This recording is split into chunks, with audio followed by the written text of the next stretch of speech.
kalau nonton ini nanti kita kirim link ya. Oke. Lalu itu ya luar biasa lah. Iya, luar biasa. Makasih ya Papi udah bantu Mami, udah dukung Mami. Dan PNC kalau yang muda boleh nih. Promosi. Ya pastinya kedua orang tua ya Kak Levi. Kedua orang tua yang selalu Kita kembali lagi di channel PMC. Seperti biasa, kita masih bersama dengan tamu kita yang luar biasa. Tamu kita yang seorang penulis dan sudah menerbitkan banyak buku, dan juga pemuda pelopor bagian pendidikan Kabupaten Lamandau tahun 2019. Oke, bagaimana tugas dari seorang PJ di komunitas Little Soloi, susah banget ya. Soleh. Maaf ya kali lidah timur. Solei. Iya. Oke, silakan Kak tugasnya. Oke, makasih. Jadi kalau itu soal tugas PJ, yang pertama kita itu bikin konsep cerita, temanya apa. Kemudian yang kedua kita bikin grup WA, Setelah bikin grup WA, kita sebarkan ke orang-orang, kita kumpulkan orang-orangnya, kemudian kita kasih kasih tahu ke orang-orang segala macam, kemudian kita kumpulkan naskah dari penulis, nanti kumpulkan naskah dari penulis, kemudian naskah gabungan yang sudah tersusun semuanya itu biasanya kita pakai deadline tuh, deadline misalnya tanggal berapa sekian gitu kan, sampai 2359 biasanya ya. 2359 terus sudah dari naskah itu kita kumpulkan ke kalau aku sebelumnya aku edit sedikit, misalnya ada yang miss di bahasa Indonesianya, misalnya titik koma segala macam. Memang kita udah mengharapkan sama penulisnya untuk self correction, self editing, tetapi seringkali kan nggak semuanya penulis sempat untuk bikin self editing gitu kan. Jadi aku cek dulu, kemudian baru aku kirimkan ke penerbit, nanti dari penerbit lagi mereka kasih hasil suntingan dalam bentuk PDF, nanti ditanyain ke penulisnya, ini sudah oke untuk tulisan nama, kemudian untuk apa segala macam, isinya, judulnya apakah sudah betul. Kalau sudah oke dari penulis, baru kita kirim lagi ke penerbit. Dari penerbit nanti akan naik cetak. Nah, nanti dari naik cetak kita akan buka namanya PO, sistem PO. Jadi buku itu akan dicetak sesuai dengan jumlah buku. Makanya kalau aku saranin ke teman-teman yang bikin kisah antologi, buku antologi bareng-bareng, misalnya ya kalau bisa sih, kalau di Little Soleh sendiri kan minimal 2 buku, belinya 2 buku. Kalau aku sendiri sama suamiku sendiri, kita jarang tuh belinya 2 buku, kadang bisa 3 atau 4, bahkan pernah 5. Intinya bisa menghargai diri sendiri ya? Ya, kenapa sih beli buku ya? Supaya kita menghargai karya kita sendiri ya kan. Itu yang pertama. Yang kedua, aku dan suami juga kami sukanya ngasih ke orang, misalnya ngasih ke perpustakaan supaya banyak yang baca juga. Nah itu kalau sudah selesai, sudah naik cetak, kami buka PO, PJ buka PO, nanti enaknya di Little Soleh, PJ ini nggak pegang uang. Jadi uang itu nggak dikirim ke rekening PJ, tapi langsung dikirim ke rekening penerbit. Tugas PJ ngapain? Jadi yang pertama PJ itu ngitungin, misalnya pesannya bukunya apa, berapa budget sekian ya, berapa bukunya, kemudian ongkirnya berapa, nanti tinggal si penulisnya kirimkan ke penerbitnya gitu. Jadi nanti bukunya selesai, si penerbit nanti akan mengirim ke penulis-penulisnya gitu. Jadi PJ sih selesai sampai situ. Kalau sudah selesai, jadi memastikan bahwa semua buku tuh selesai. Aku cerita, boleh cerita? Ini berbagi pengalaman. Jadi suatu hari tuh pernah ini satu buku tuh orang Lamandau, aku lupa dia dari daerah gitu kan. Bukunya tuh nggak sampai tau nggak? Aku sampai nelpon, aku telepon tuh tau ya. Aku telepon orang posnya. Aku telepon kurirnya segala macam, terus akhirnya sampai intinya aku telepon juga sih penulisnya ini, belum sampai bukunya, belum Kak. Terus soalnya itu sudah lewat berapa hari dari yang seharusnya gitu kan, misalnya cuma seminggu pengiriman, itu sudah 2 minggu gitu. Terus aku tanyain kenapa, akhirnya ternyata terjawab oleh pos bulik. Bu, memang bukunya itu kemarin buku orang ini sempat kebuka atau gimana gitu, aku lupa pokoknya. Dan memang ternyata kalau untuk ke daerah, kalau dari pos bulik itu dia nunggu banyak dulu. Karena area tempat penulis ini terjal gitu kan, berbatu-batu, jadi tidak mudah. Makanya artinya dari kantor pos sendiri mereka untuk mengirimkan tuh mereka tunggu banyak dulu sekian, baru mereka masuk ke itu. Oke, kami yang sendiri pertanyaannya sampai di titik ini ya, sampai di titik sudah berapa tahun menjadi seorang PJ di Yayasan Little Soleh. Soloi? Soleh. Ya, Soleh, ya. Kalau berapa tahun mungkin Pak, ini tahun kedua. Sebenarnya tahun kedua karena tahun kemarin itu mulainya bulan Juli gitu kan. Jadi nggak Juni-Juli lah. Jadi mungkin baru berapa ya? Baru nggak sampai setahun, masih belum setahun. Oke, sampai di titik ini apa sih keuntungan menjadi seorang PJ, Kak? Keuntungan menjadi PJ itu yang pertama itu Mungkin bisa saya potong, mungkin bisa tahu, oh ternyata ada beberapa kata yang selama ini saya nggak tahu jadi tahu kayak gitu. Ada beberapa kalimat atau kata, oh ternyata ini ya artinya kayak gitu, bisa jadi ya. Oke, bisa jadi itu misalnya karena kan kalau aku sendiri aku sebagai PJ kan aku baca tuh tulisan orang tuh gimana, aku baca orang ini tulisannya apa segala macam, terus kalimat-kalimat mereka, terus kata-kata baru, otomatis benar kata-kata baru itu banyak yang aku dapatin. Kemudian aku juga menemukan cara berpikir orang, bagaimana cara orang ini mengungkapkan dirinya sendiri dengan tulisannya. Betul. Kadang-kadang ada yang kesana kemari, ada yang sudah rapi banget meskipun usianya mungkin masih muda gitu kan. Itu sih aku belajar dari situ sih, asik. Kita belajar banyak hal. Kalau aku belajarnya banyak hal dalam hal ini, aku belajar bagaimana menyusun kalimat yang baik, bagaimana menyusun sesuatu yang rapi. Jadi ketika kita membaca punya orang itu oke. Tetapi ketika kita baca sebagai PJ, karena kita merasa bertanggung jawab, Harus konsentrasi kan, Kak? konsentrasi. Jadi tidak hanya penikmat, tetapi juga sebagai apa ya? Karena tanggung jawab diri sendiri kan di situ.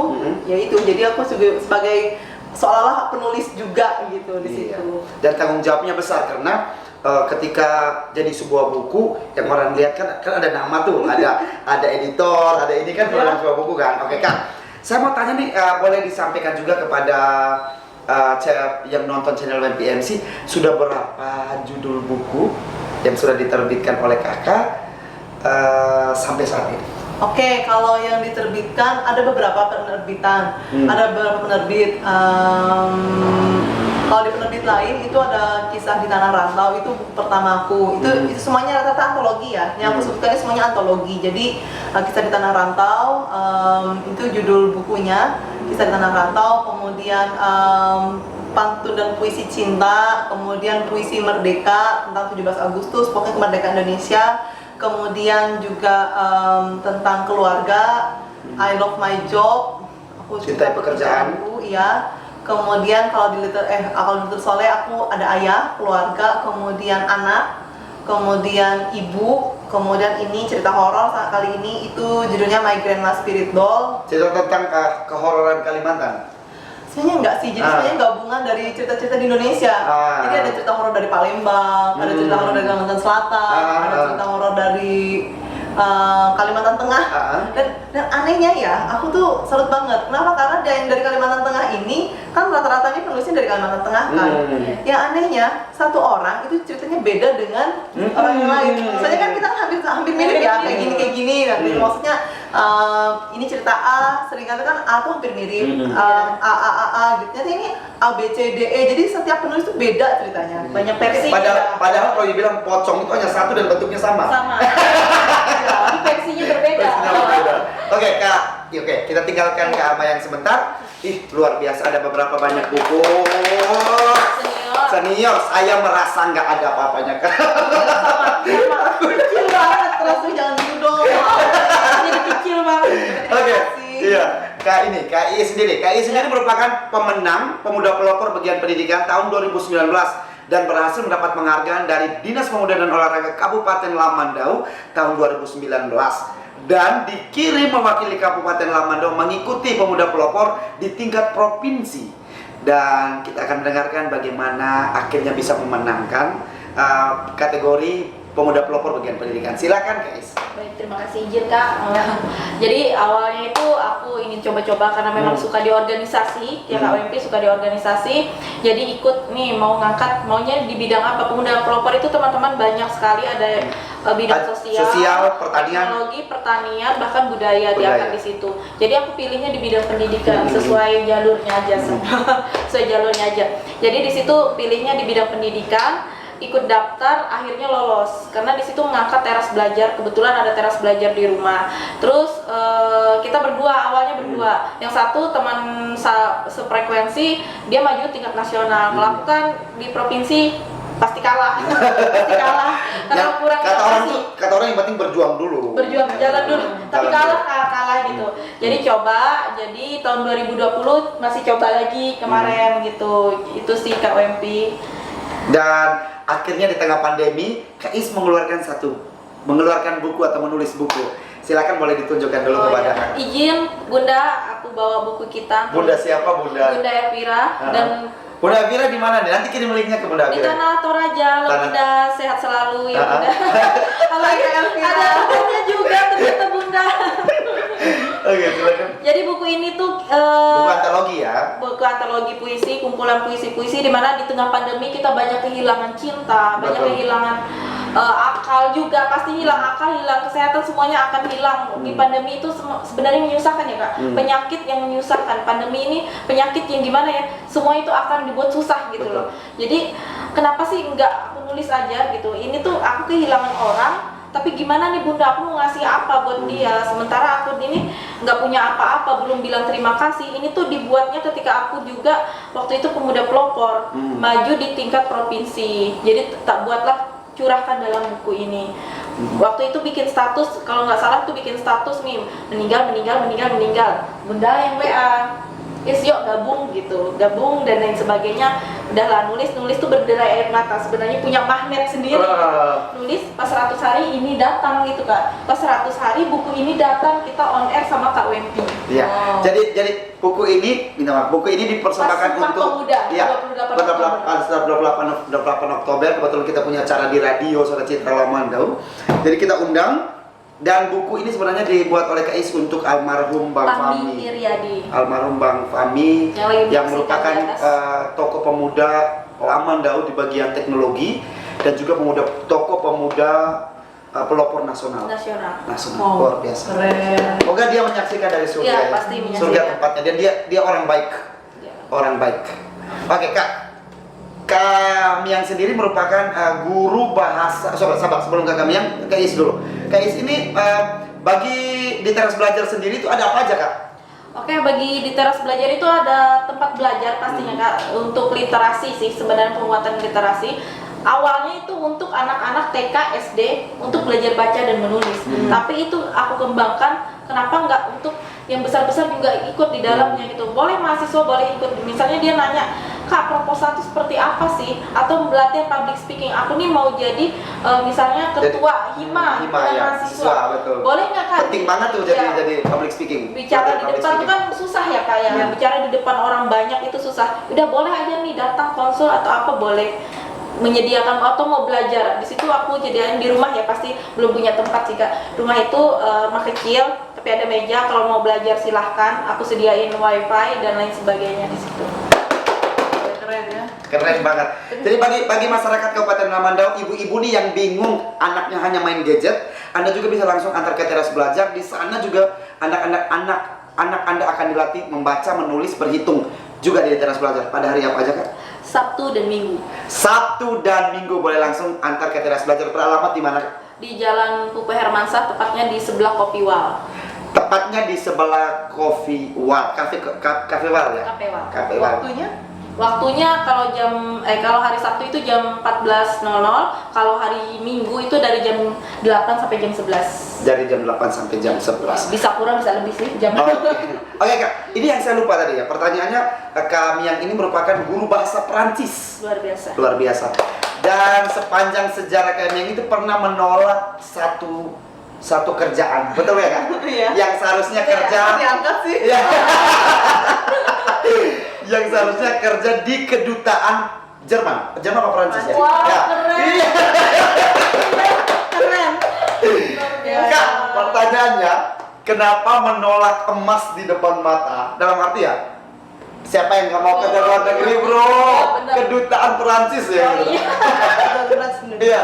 Hah? Kedutaan Perancis. Kedutaan Perancis untuk Indonesia. Luar biasa. Pertanyaannya kenapa menolak Kak?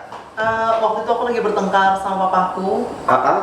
Karena sebenarnya aku waktu itu pernah keterima kerja di Bali, jadi papa itu bukannya bertengkar sih, jadi aku tuh sebenarnya karena sakit hati sama papa gitu kan. Jadi kenapa sih aku tuh kan sudah belajar bahasa Perancis, bahasa asing, yang otomatis kan harapannya kita nggak usah pulang ke Palangka gitu kan, maksudnya itu biar pengen di Jakarta gitu. Iya, kota besar. Tapi ternyata papa itu kan memilih untuk aku tinggal di Palangkaraya. Kalau zaman itu ya pulang lah untuk membangun negeri sendiri gitu kan, membangun Palangkaraya gitu. Cuman sebenarnya aku ingat banget tuh tanggal 1 November aku ditelepon sama Pak Lorong Krike gitu kan, Mahya kamu keterima gitu, gimana kamu, aku bayangkan kan 1 November, aku masih ingat banget suasana itu, lagi di pasar, lagi orang lagi azan maghrib, lagi di pasar sama papaku, nelpon gitu kan, aku bilang dalam bahasa Perancis ya, cuma beliau bilang aku terima kerja segala macam, aku bilang maaf Pak, hari ini hari pertama saya kerja, hari pertama saya jadi guru honor. Jadi guru honor, tapi aku bilang gitu, maksudnya hari pertama jadi kerja, aku nggak bilang jadi apa gitu kan. Oh ya udah nggak apa-apa gitu kan, cuman papaku diam aja gitu, nggak tahu kan aku ditelepon sama siapa, cuman ya udah aku tolak aja gitu. sudah selesai. Jadi memang menjalin hubungan baik dengan beliau, dengan bapak itu. Jadi sama beliau aku bilang, Pak aku ngajar bahasa Perancis di SMA Negeri 2 Palangkaraya gitu, kira-kira ada nggak sih buku buat bantuin aku gitu kan. Terus bapaknya bilang, oh ya nanti kamu hubungin pihak ini, nanti kamu dikirimin buku gitu. Udah dikirim buku. Jadi komunikasinya masih baik sampai sekarang? Sempat keputus gara-gara sebelum pandemi, namanya juga kan kita di Kalimantan ya. Aku ngerasa sendiri banget. Ya ampun, kenapa? Karena kita ini kan pulau ya, Indonesia kan negara kepulauan. Kalau mau ke sana itu kan kita butuh ini kan. Dulu kan juga internet juga nggak begitu dipakai gitu. Maksudnya masih rada gaptek lah.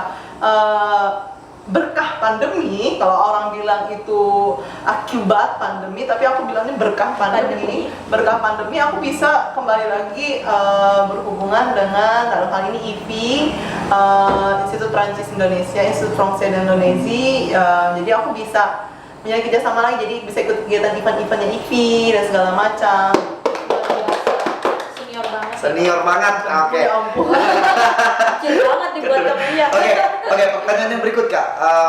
Sampai di titik ini, apakah ada orang atau tokoh-tokoh penulis terkenal yang jadi motivasi buat Kakak dan Kak Is menulis? Kak Is dulu deh. Tokoh motivasi ya? Iya. Banyak sebenarnya penulis-penulis hebat di Indonesia ini, semuanya itu mempunyai magnet motivasi yang luar biasa. Tapi salah satunya yang bikin aku tertarik untuk di dunia penulisan itu Darwis Terelie. Halo, salam Kak.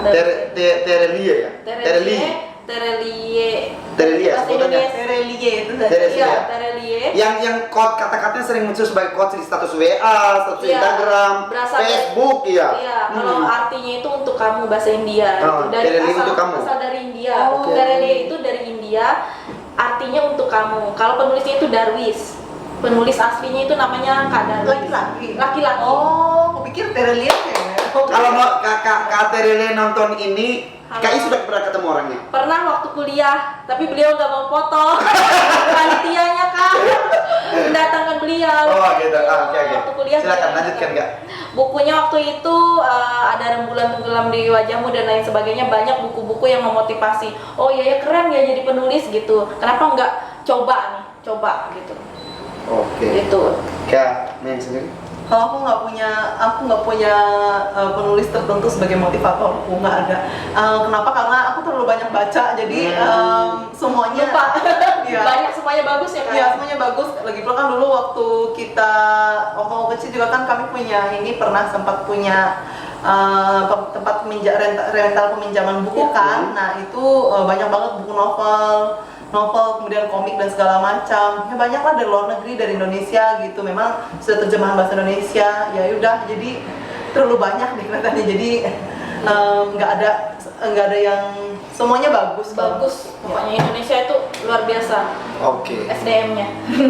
Baik Kak, selain menjadi seorang penulis, selain dari seorang penulis dan seorang guru bahasa Perancis di SMA Negeri 2 Palangkaraya, Kak Is juga sering diundang di radio ya. Kak Maya. Kak Mayang sering juga diundang ke radio di RRI sebagai narasumber bahasa Prancis. Ya, guru ngajarnya. Guru ngajarnya Wow, keren. luar biasa. Keren banget. Lebih guruku berarti. Enggak, sama. Dan ketika berada dengan dua orang hebat ini, saya merasa bahwa saya nggak ada apa-apa. Ya ampun. Enggak kok, senior juga. Iya. Iya, seniornya. Kita bagian belakangnya. Dan Kak, mungkin Kak tadi juga memperkenalkan salah satu komunitas. Himpunan, ya. Boleh silakan. Oke, kalau aku sendiri selain tergabung dalam Little Soleh, aku di Kalimantan Tengah aku bergabung dengan HISKI, yaitu Himpunan Sarjana Kesusastraan Indonesia. Itu Komisariat EKKPAKAT, Komisariat Balai Bahasa Provinsi Kalimantan Tengah. Nah, kalau HISKI ini sendiri, kalau untuk HISKI Komisariat EKKPAKAT, kita pengurusnya semuanya guru, sebagian besar guru. Ada memang kalau penasihatnya ada dari dinas, ada dari penanggung jawab dan segala macamnya, pastilah ada dinas dan dosen ya. Cuman kalau untuk untuk pengurus intinya rata-rata guru gitu. Dan ini sih kalau dari HISKI sendiri, ternyata Iis juga pernah ikut ke webinar kami, webinar Bajenta namanya. Jadi Bajenta itu belajar dan jelajahi nilai sastra. Jadi kebetulan pas aku jadi pembawa acara, Namanya kayak kenal gitu. nah itu pas aku jadi pembawa acaranya, belajar. Jadi kitanya tiap bulan, itu tanya HISKI itu tiap bulan ada webinar Bajenta. Jadi tiap bulan kita tuh mengundang orang-orang yang berkarya di bidang sastra. Kayak kemarin itu pernah ada di Kadiki Senda, kemudian sebelumnya juga ada Kadiki Senda itu adalah Laos Kejawa. Owner dari Laos Kejawa yang ada di Molo. Oh iya. Oh, terkenal ya. Saya kenal Kadiki. Penulis kok beliau ya. Penulis. Dia S2 Australia kalau nggak salah. S2 di Melbourne, kemudian pulang untuk membangun kampung soalnya. Iya keren banget. Kalau Kadiki Senda. Kalau lagi Kadiki. Iya. Itu selain Kadiki Senda juga aku lupa berapa orang juga gitu kan. Oke. Nah terus di HISKI biasanya juga kita mengadakan BIMTEK yaitu kemarin BIMTEK pertama kali pembukaan itu di Sampit dengan bantuan dari Balai Bahasa juga. Jadi itu karya tulis ilmiah dan karya tulis populer biasanya gitu. Oke Kak, terakhir Kak Is, terima kasih banyak sudah ngobrol di sini. Kak Mayang, terima kasih banyak sudah ngobrol. Quotes akhir dari Kak Is boleh nih, silakan.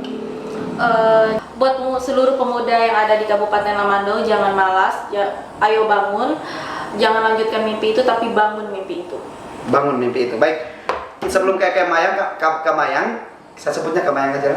Kak Mayang itu merupakan guru lulus di P3K di SMK Negeri 2 Bule. Jadi kita punya penulis yang hebat yang ada di Lamandau yang nantinya akan bersama kita untuk ngobrol bareng, dan nanti kita akan bikin kegiatan juga bagaimana menjadi seorang penulis, dan kita akan bikin kegiatan nanti dan kita bersama kita bersama Kak Mayang. Silakan Kak Mayang, quotes akhir. Oke, quote akhir itu yang pertama mungkin dua ya. Yang pertama itu memulai itu penting, tapi lebih penting lagi menyelesaikan. Itu yang kedua, aku pakai Trigatra bahasa yang biasanya dicanangkan di mana-mana. Yang pertama itu utamakan bahasa Indonesia, lestarikan bahasa daerah, kuasai bahasa asing. Baik, terima kasih banyak Kak Is dan Kak Mayang sudah ngobrol. Terima kasih banyak, ada banyak yang kita ngobrol dari tadi. Jangan lupa like, komen, dan subscribe. Dukung terus channel ini, dan pastinya kita akan ketemu lagi dengan orang-orang yang punya prestasi. Nantikan Anda juga bisa membeli buku, dan juga Anda juga bisa membeli buku mereka. Nanti saya masukkan Instagramnya di bawah ini. Sip. Oke. Dan Anda bisa konsultasi langsung ke mereka untuk menjadi seorang penulis. Ada quotes akhir dari Kak Mayang bahwa memulai itu apa? Memulai itu penting. Memulai itu penting, dan lebih penting adalah menyelesaikannya.